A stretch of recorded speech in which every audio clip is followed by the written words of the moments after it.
তোলার সময় এক সন্তানকে পিঠে হাত চাপড়ে মায়ের ভরসা দেওয়ার একটি ভিডিও রীতিমতো ভাইরাল হয়েছিল। ভাইরাল হওয়া ভিডিওর সেই তরুণ বিএনপির ভাইস চেয়ারম্যান বরকতুল্লাহ বুলুর ছেলে। তার নাম ওমর শরীফ মোহাম্মদ ইমরান সানিয়াত। আদালত চত্বরে মা ও সন্তানের এমন দৃশ্য সবার প্রশংসা কুড়িয়েছিল।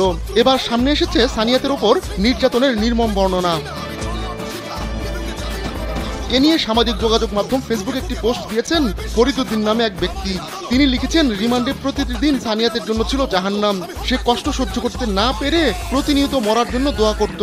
রাত 2:30 বাজে সানিয়াতের মাকে কল দিয়ে অনিয়ারে রেখে তাকে নির্মমভাবে পিটিয়ে তার আর্তনাদ শোনানো হতো। রিমান্ডে নিয়ে সানিয়াতের কাছ থেকে জোরপূর্বক স্বীকারোক্তি নেওয়ার চেষ্টা করা হয়। তারেক রহমানের সঙ্গে তার যোগাযোগ ছিল। রামপুরা থেকে উত্তরার সব সহিংসতা নেতৃত্ব দিয়েছেন তিনি। এটা জোর করে স্বীকারোক্তি নেওয়ার চেষ্টা করা হয়। এদিকে সানিয়াতকে কোথায় নিয়ে গেল তার কোনো খোঁজ পাচ্ছিলেন না তার বাবা মা। একদিন পর সানিয়াতের মা ঢাকা মেডিকেল মর্গে গিয়ে তার লাশ খোঁজেন। কোথাও সানিয়াতকে দেখতে না পেয়ে অজ্ঞান হয়ে পড়েন তিনি। জ্ঞান ফেরার পর তিনি আদালতে খোঁজ নিতে যান। ওই দিনই সানিয়াতকে আদালতে তুলে 5 দিনের রিমান্ড দেওয়া হয়। প্রিজন ভ্যানে তোলার সময় সানিয়াতকে দেখতে পান তার মা। পেছন থেকে দৌড়ে গিয়ে পিঠ চাপড়ে সানিয়াতকে সাহস দেন তিনি। সানিয়াতকে তুলে নিয়ে যাওয়ার পর থেকেই অনবরত টর্চার চলছিল। তবে মায়ের সঙ্গে ওই ভিডিও ভাইরাল হওয়ার পর আরও ক্ষিপ্ত হয় ডিবি।